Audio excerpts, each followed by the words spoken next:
ښه موږ او تاسو ولیدل چې څه وخت وړاندې مادورو نیکولاس مادورو د وینزویلا څخه برمته شو او نیویارک ته ولېږدول شو. د ټرمپ دغه ډول سیاستونه په نړۍ څه ډول اغېز کولی شي؟ څومره نړۍ او د نړۍ هیوادونه دې ته تشویقوي چې ورته چلند وکړي د نورو هغو هیوادونو پر وړاندې چې له دوی څخه په ځواک کې کم دي؟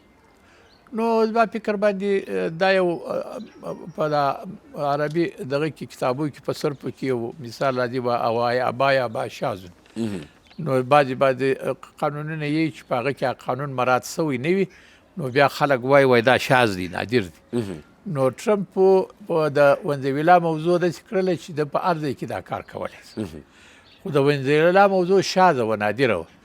نو زما فکر باندې هغه به مهیا نه وه، هغه به ځان برابر کړي نه و، هغه به په داسې حال کې به ورغلي چې د هغو په هغه ځای کې به د خپل استخبارات درلوده او په هغه ځای کې خپل ملګري درلوده، هغو ملګري به دغه کړي وو. زما فکر باندې موږ که اوس وګورو په کوچني دلیل باندې یا په یو جزي دلیل باندې دلیل دا وایو چې غل چې په کور کې شناخته نه وي هغه کور کې غلا نشي کولی.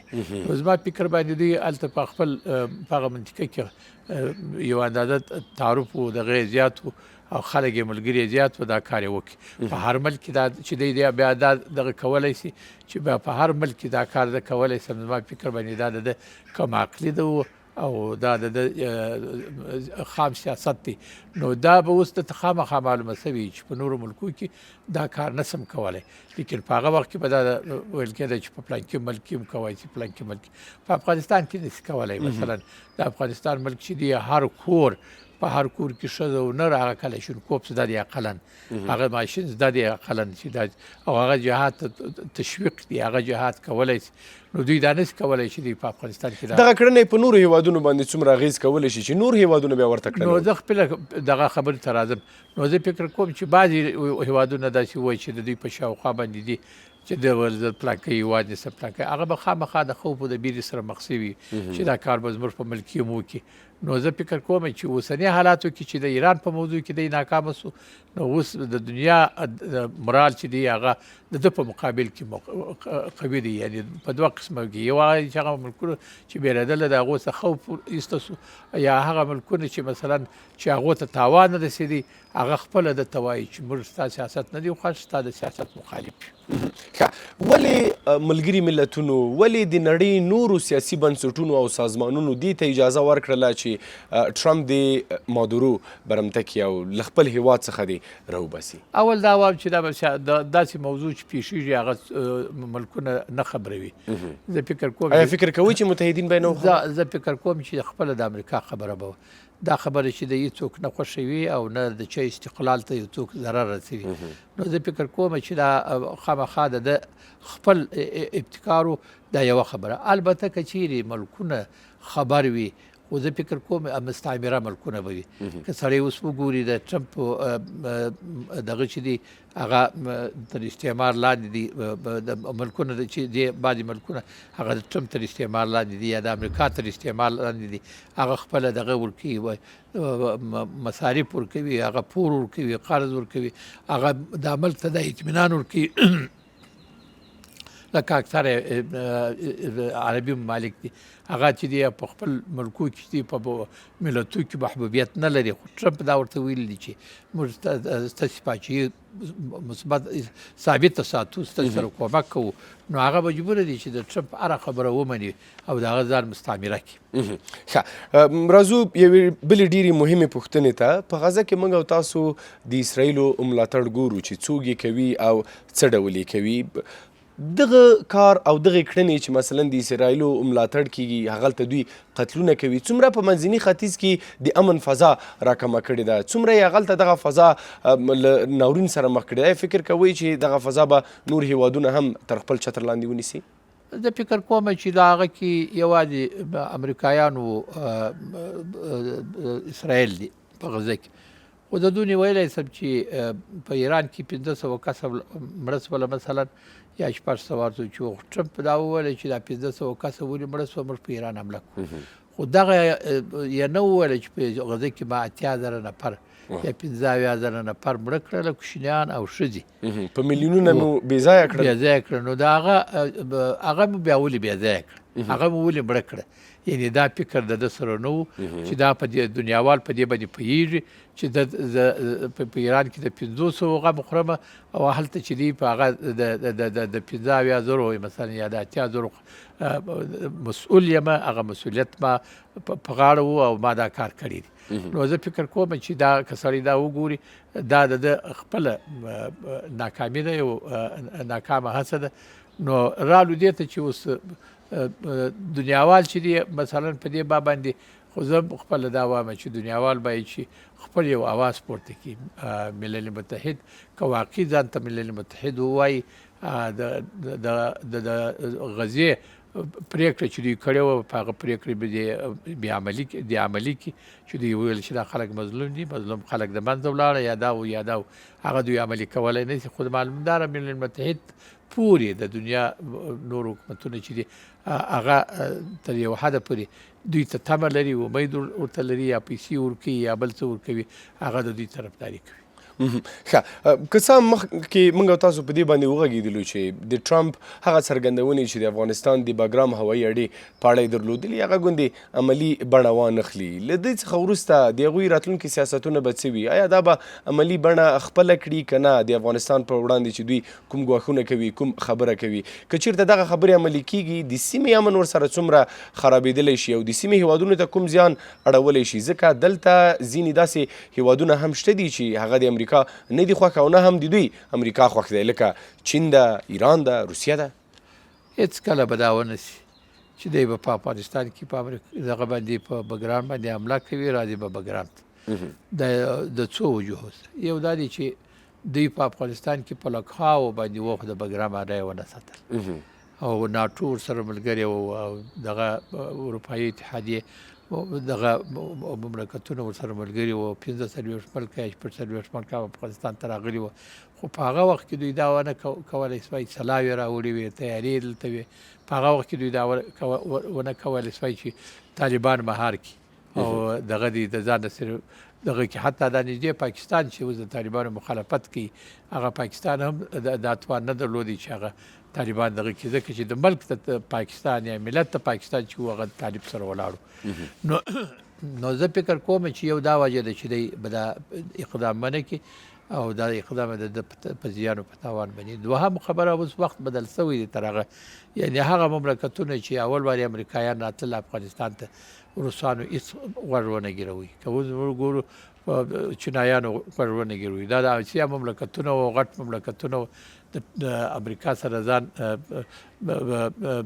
همساري بولي چې لکه امریکا موږ د قوت لرو، قدرت لرو، مال لرو، خو عملي کې هغو د دې بیرې څه چې د په ځان باندې 45 ملک وو، 40 ملک وو، ناټو را دغه کړه، روسان دغه نه وکړي. وخت دې وویل چې ما پوتین ته وویل چې ما زه په دې پوهېدم چې امریکایان د افغانستان څخه وځي. نو مې ده ته وویل چې زه په افغانستان کې موږ کوم سیاست غوره کړو؟ وایي دوی دغه سیاست غوره کړي چې د امریکایان د سره د بیرې ما ته مشوره سمه نه سوای راکولی. و یو وخت کې داسې و چې امریکایانو دا دوی مذاکرات شروع کړل او دلته معلومه شو چې امریکایان سل په سل کې د افغانستان وځي.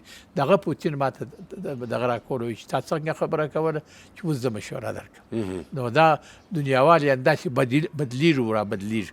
اوسنی حالات زه فکر کوم چې د امریکایانو د اول د راتګ حالات نه دي چې هغه راغله چې دلته ټول خلک یې تر تاثیر لاندې راوست.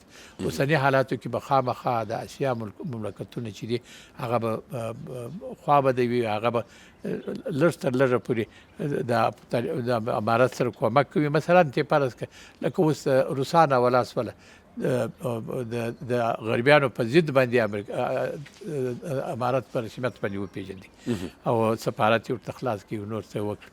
نو دا هم په دې دلالت کوي چې دوی د امریکا څخه بیریږي نه، د امریکا مقابله کولی شي، د امریکا مخالفت کولی شي.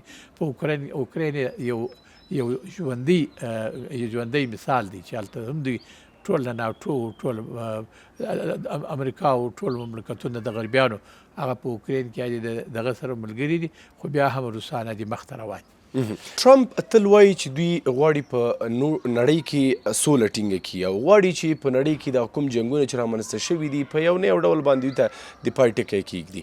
خو په عمل کې که موږ او تاسو وګورو له 1996 نه راپدې خوا دوی د نړۍ په 400 هیوادونو کې بېځایه لاسوهنې کړي دي، بېځایه مداخلې کړي دي. همدغه واشنګټن دی چې نور هیوادونه د دې لپاره ملامتوي چې په دغو هیوادونو کې یا په نړۍ کې ناامني رامنځته کړې. تاسو راته وایئ چې څومره واشنګټن او امریکا خپله په دغو ناامنیو کې لاس لري؟ زما په فکر باندې که دی اوس وګورو چې دی د سولې جایزه ده غوښتله او دا سوله داسې نه کولی چې اوس هغه واقع سوله وایي. مثلا اوس په فلسطین کې مثلا دوی دا کړي وای چې فلسطینیان چې خپل ملک اعلان کړی وای او په رسمیت باندې پیژندلي وای، د جنګ څخه خلاص کړي وای، بندیان یو د بل سره تبادله شوي وای. خو ټرمپ په فلسطین کې اوس دا تجربه سو چې دی داسې سوله غواړي چې په هغه د سولې په نامه باندې دوی خپل نظامي مخته تګ وکړي. مثلا دغه خطا باسي، غزې والا خطا باسي، لکه څنګه چې یو څو معنا د مخه دغه اعلان وکړي په اسرائیلو چې موږ د غزې والا بیا یو پلانکي ملک ته هغه پلانکي ملک وعده را سره کړې ده چې هلته به په هغه ځای کې به دوی به ځای ورکوي، دغه غزه به موږ ته خالي وي، دا به موږ خپل وسعت راولو، خپل مملکت. ټرمپ هم دغه نظر او دغه فکر د سولې په نامه باندې کوي. خو البته د ده سره دغه واقعي صلح چې د اواز د پورته کوي هغه نه و. دغه ژوندی مثال یې دغه د غزې 15 یا 80 زره شهیدان دي چې هغه د ده په واسطه باندې هلته وسپله او په ایران کې هغه خبره کول. نو زه فکر کوم چې دا خپله یو د سولې په نامه باندې دوی خپل یو نظامي پرمختګ کوي چې د یو نظامي پرمختګ باندې پرمختګ وکړي. عملي کې دنیاوال چې دي هغه اوس په دې باندې پوه دي تر ټوله، یعنې چا دا خبره ورسره بدرګه نه کړه د سره چې دا کار به راځي وکړو. خو څوک یې پر وړاندې هم نه درېدل، دریځ هم نه لري. ما د ټوله چې اوس دنیاوال داسې دي چې هر ملک خپل ځان ساتي. اول اسلامي ممالک دي د غزې په شاوخوا باندې راګرځېدلي دي. ټرمپ دا وعده ورکړې دی چې تا به په خپل ملت کې پاچاهي وي، هلته به ته وي، څوک به دې نشي راسه بې ځایه کولی. هغه ته دا دم غنیمت دی چې په خپل ملت کې دی پاچا وي. هغه ټول یعنې د نړۍ هیوادونه له خپله ډاره هم د دوی پر وړاندې نه درېږي او نه کومه خبره کوي. دا اوس دا ملکونه داسې جوړ دي که اوس ملکونه د ملکو رئیس جمهور واخلي یا وزیران واخلي، هغه وزارت دلته راکول شوی دي. که سبا مخالفت کوم هغه وزارت مې هم د لاسه ځي. نو څه کوم چې مخالفت کوم دغه خبره سمه ده چې زه وزیر یم. ښه، راځئ یو څه د دوی د سولې جایزې په اړه هم وغږیږو. دوی وایي چې د سولې جایزه باید ټرمپ ته ورکړل شي، خصوصا زموږ او تاسو ګاونډی پاکستان. تاسو ولیده چې شهباز شریف څو وارې د دوی ډېر سخت ملاتړ وکړ، ویې ویل چې دوی ته باید د سولې د نوبل جایزه ورکړل شي. د دوی دغه اوسني سیاستونو او نظمونو ته په کتو څومره دوی د دې مستحق دي؟ خو که سړی وګوري اول د پاکستان حالات وګوري، پاکستان 3-4-5 رقمه مخالفتونه لري. یو مخالفت سیاسي مخالفت دی چې سیاسیون د ټوله مخالف دي. د نواز شریف د کورنۍ یا د شهباز شریف د کورنۍ مخالف دي، ټوله په مخالفت کې واقع دي. دا به تاسې موږ نه دي لیدلي چې اوسني حالات کې چې یو رئیس جمهور لکه عمران خان هغه په کلونو باندې هلته ناست دي، بندي دي. مثلا دا موږ وینو په پاکستان کې چې د پاکستان هر جنرال چې دی د ایسای جنرال یا مثلا نظامي مشر ته دوی چې دی هغه چې دی کله چې وخت یې پر سوی دی دی په خارج کې کوټې رانیولي، وختي حالت ځي، په خپل ملک کې دغه نشي کولی. دا به موږ څه وینو چې د دې د مخه نواز شریف مثلا ته فرض که څو وارې بندي سو، دوی بندي کوي او دوی پکې رئیس جمهوران بندیان کېږي، جنرالان پکې بندیان کېږي یا د ملک تښتي او خپل بل ځای ځي هلته کوټې رانیسي. دا یو بل په نظامي مخالفت پاکستان کې شته چې د TTP مخالفتونه دي چې پاکستان کې امروزه خپل عملیات کوي او مخته تګ دي د دوی. دا دي. درېیمه خبره دا ده چې موږ وینو چې پاکستان تر اوسه پورې د ډېرو مملکتو پوروړی دي، وجه ده چې هغه پورونه دوی نشي ادا کولی. نو پاکستان اوس په داسې حالاتو کې واقع دی. په عربي کې یو مقوله ده وایي غرق چې دی چې په دریاب کې غرق سي هر ځګ ته حمله وایي او هر خاشیې ته حمله وایي. دی وایي په دغه ځګ باندې به جوړ سم او په خلاص سم او په دې خاشه باندې به خلاص سم. خو هغه نه په ځکه خلاصېږي نه په خاشه باندې خلاصېږي. نو پاکستان اوس په داسې حالاتو کې واقع دی نو د امریکا طرفداري هم دوی ته دم غنیمت دی چې هغه دوی د هغه طرفداري وکړي د هغو په دغه طرفداري باندې یو شی پرېږدي. نو زما فکر باندې دا نور مملکتونه لکه ما چې د بعضې عربو مملکتونه یاد کړل چې هغه هم خپل په تمه باندې چې دا چوکۍ ورپاته سي په هغه ناستې وو دوی په دې ناستې چې هر ځای اوس دا اوس مثلا د ایران په موضوع کې وو ډېر احتمال دی چې پاکستان ورسره ملګري شي. دا اوس په غزه کې اوس پاکستانیانو دا ویل دي چې موږ د غزې په خالصه کېدو کې د اسرائیلو سره کومک کوو. نو زه فکر کوم چې دا هغه شیان دي چې هغه دوی خپل مجبوریت دې ته مجبوره کړي دي چې دا کار وکړي. نو دغه دی مجبوره دي. نو زه فکر کوم چې هغسې یو معقول فکر د دوی سره نشته یا معقول دلیل نشته چې دوی هغه ملت ته پیش کړي هغه ملت ته وړاندې کړي چې موږ په دغه دلیل څه فکر کوئ د پاکستان آینده به څه وي په لنډو ټکو راته ووایئ. زه فکر کوم چې د پاکستان آینده که په دغه مخالفتو کې وي هغه آینده بیا نه لري.